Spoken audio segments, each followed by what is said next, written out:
ಇವತ್ತು ಕಾಂಗ್ರೆಸ್ ವಿರುದ್ಧ ಬಿಜೆಪಿಯರು ವಿಧಾನಸೌಧದಲ್ಲಿ ಪ್ರತಿಭಟನೆಯನ್ನು ಹಮ್ಮಿಕೊಂಡಿರುವಂಥದ್ದು. ಈ ಬಗ್ಗೆ ಮಾತನಾಡಲು ಮಾಜಿ ಸಚಿವರು ಮತ್ತು ಬಿಜೆಪಿ ಹಿರಿಯ ಶಾಸಕರಾದಂತಹ ಜನಾರ್ದನ್ ರೆಡ್ಡಿ ಅವರು ಇರುವಂಥದ್ದು. ಸರ್, ಇವತ್ತು ಪ್ರತಿಭಟನೆಯ ಉದ್ದೇಶ ಏನಾಗಿದೆ ಸರ್? ತಮಗೆಲ್ಲ ಗೊತ್ತಿರುವಂಥದ್ದು ನಿನ್ನೆ ನಡೆದಿರೋ ಘಟನೆಗಳು. ಭಾರತೀಯ ಜನತಾ ಪಕ್ಷ ಶಾಂತಿಯುತವಾಗಿ ಕಾಂಗ್ರೆಸ್ ಅವರ ವಿರುದ್ಧ ಇವತ್ತು ಅವರೇನು ಸನ್ಮಾನ್ಯ ನರೇಂದ್ರ ಮೋದಿ ಅವರ ಇಮೇಜ್ಗೆ ಧಕ್ಕೆ ಬರೋ ರೀತಿಯಲ್ಲಿ ನಡ್ಕೊತಾ ಇದ್ದಾರೋ ಆ ವಿಚಾರವಾಗಿ ನಾವು ಹೋರಾಟ ಮಾಡೋ ಪ್ರಯತ್ನದಲ್ಲಿ ಹೋದಾಗ ಒಂದು ಪ್ರೀ ಪ್ಲ್ಯಾಂಡ್ ಆಗಿ ಇವತ್ತು ಮೊಟ್ಟೆ, ದೊಣ್ಣೆ, ಮಚ್ಚು, ಲಾಂಗ್ಗಳನ್ನ ಇಟ್ಕೊಂಡು ಇವತ್ತು ನಮ್ಮ ಮೇಲೆ ದಾಳಿ ಮಾಡುವಂಥ ಪ್ರಯತ್ನ ಅವ್ರೇನು ಮಾಡಿದ್ದಾರೆ ಅದನ್ನು ಇವತ್ತು ವಿರೋಧಿಸಿ ನಿನ್ನೆ ಕಮಿಷನರ್ಗೂ ನಾವು ಕಂಪ್ಲೇಂಟ್ ಕೊಟ್ಟಿದ್ದೀವಿ. ಇವತ್ತು ಕಮಿಷನರ್ ಕೂಡ 5 ಮಂದಿನ ಬಂಧನ ಮಾಡಿದ್ದೀವಿ ಅಂತೇಳಿ ಸ್ಟೇಟ್ಮೆಂಟ್ ಮಾಡಿದ್ದಾರೆ. ಅದರೊಟ್ಟಿಗೆ ಇನ್ನೂ ಭಾಳಷ್ಟು ಮಂದಿನ ಅವರು ಬಂಧನ ಮಾಡಬೇಕಾಗಿತ್ತು. ಇವತ್ತು ನಾವು ರಾಜ್ಯಾಧ್ಯಕ್ಷರು, ಪ್ರತಿಪಕ್ಷ ನಾಯಕರು, ನಮ್ಮ ನಾಯಕರುಗಳೆಲ್ಲ ಸೇರಿ ಇವತ್ತು ನಾವು ಸ್ಟ್ರೈಕ್ ಮಾಡ್ತಾ ಇದ್ದೀವಿ. ಇವತ್ತು ನಾನು ಒಂದೇ ತಮ್ಮ ಟಿ ವಿ ಮೂಲಕ ಹೇಳುವಂಥದ್ದು, ಇವತ್ತು ಇಂಡಿಯನ್ ನ್ಯಾಷನಲ್ ಕಾಂಗ್ರೆಸ್ ಪಕ್ಷ ಕಾಕ್ರೋಚ್ ಕಾಂಗ್ರೆಸ್ ಪಕ್ಷ ಅಂತೇಳಿ ಅವ್ರ ಹೆಸರನ್ನು ಬದಲಾಯಿಸಿಕೊಳ್ಳುವಂಥ ಒಂದು ಸ್ಥಿತಿಗೆ ತಲುಪಿದ್ದಾರೆ ಅವರು. ಸರ್, ಈ ಮೊಟ್ಟೆ ಎಸೆಯೋ ಪ್ರಕರಣ, ಮೊಟ್ಟೆ ಎಸೆಯೋ ಪದ್ಧತಿನ ನೀವು ಯಾವ ಥರ ನೋಡ್ತೀರಾ? ಯಾಕೆಂದರೆ ಇದು ಸರಿಯಲ್ಲ. ರಾಜಕೀಯದಲ್ಲಿ ಈಗ ನಮ್ಮ ಕರ್ನಾಟಕದಲ್ಲಿ ಈ ಥರ ಅಂಥದ್ದು ನಡೆಯಲ್ಲ. ಬಟ್ ಈ ಎಸ್ತಿರೋದು ಯಾವ ರೀತಿ ನೀವು ನೋಡ್ತೀರಾ? ಇವತ್ತು ನಮ್ಮ ಅಶೋಕ್ ಅವರು ಪ್ರತಿಪಕ್ಷ ನಾಯಕರು ನಿನ್ನೆ ಒಂದು ಮಾತನ್ನು ಹೇಳಿದರು.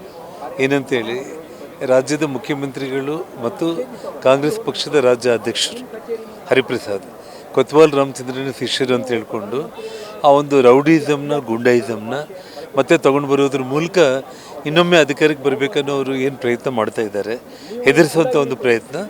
ಇದಕ್ಕೆ ಬಿ ಜೆ ಪಿ ಪಕ್ಷದ ಕಾರ್ಯಕರ್ತರಾಗಲಿ, ನಾಯಕರುಗಳಾಗಲಿ ಎದುರು ಪ್ರಶ್ನೆಯೇ ಇಲ್ಲ. ತಾವು ಹೇಳಿದಂಗೆ ರಾಜ್ಯದಲ್ಲಿ ಮೊದಲನೇ ಬಾರಿ ಇಂಥ ಒಂದು ಸಂಸ್ಕೃತಿಗೆ ಅವರು ಮುಂದಾಗಿದ್ದಾರೆ. ಕಾಂಗ್ರೆಸ್ ಅವರು ಗೂಂಡಾ ಸಂಸ್ಕೃತಿಗೆ ಮುಂದಾಗಿದ್ದಾರೆ. ಬರೋ ದಿನಗಳಲ್ಲಿ ನಮ್ಮ ಕರ್ನಾಟಕ ರಾಜ್ಯದ ಜನರು ಇಡೀ ದೇಶದಲ್ಲೇ ಕಾಂಗ್ರೆಸ್ ಪಕ್ಷಕ್ಕೆ ಒಂದು ಬುದ್ಧಿ ಕಲಿಸುವಂಥ ಒಂದು ಸಮಯ ಹತ್ತಿರಕ್ಕೆ ಬಂದಿದೆ.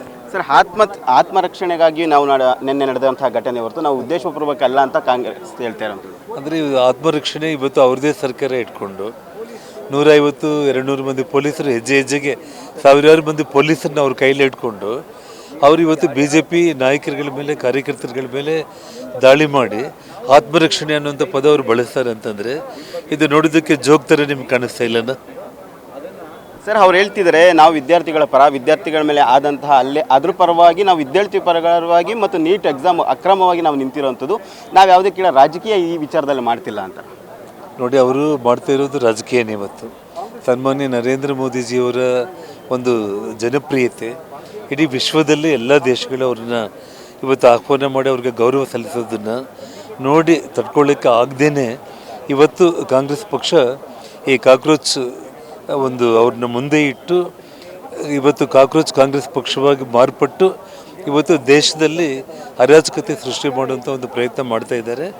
ಇದರಿಂದ ಅವರು ಇನ್ನೂ ಹೀನಾಯ ಸ್ಥಿತಿಗೆ ಕಾಂಗ್ರೆಸ್ ಪಕ್ಷ ಹೋಗುತ್ತೆ ಅಷ್ಟೇ. ಕೊನೆಯ ಪ್ರಶ್ನೆ ಸರ್, ಸರ್ಕಾರ ಅಂದರೆ ಕೇಂದ್ರ ಸರ್ಕಾರ ಈ ವಿಚಾರದಲ್ಲಿ ಎಚ್ಚೆತ್ತುಕೊಳ್ಳುವಲ್ಲಿ ಹಿನ್ನಡೆ ಆಯಿತಾ ಅಥವಾ ಲೇಟ್ ಆಯಿತಾ ಅನ್ನೋ ಪ್ರಶ್ನೆ. ಹಾಗಂತಲ್ಲ, ಇವತ್ತು 2004 ಮತ್ತು 2014 ನಡುವೆ ಇವತ್ತು 10 ನಿಮಗೆ ಬೇರೆ ಸ್ಕ್ಯಾಮ್ಗಳು ಬಿಟ್ಬಿಡಿ, ಈ ನ್ಯೂಸ್ ಪೇಪರ್ಗಳು ನಮ್ಮ ಕ್ವಶನ್ ಪೇಪರ್ಸ್ ಲೀಕೇಜ್ ಏನಾಗಿದೆ, ಮೋರ್ ದೆನ್ 10 ಸ್ಕ್ಯಾಮ್ಗಳು ಇವತ್ತು ಮನಮೋಹನ್ ಸಿಂಗ್ ಸರ್ಕಾರದಲ್ಲೇ ಆಗಿದೆ.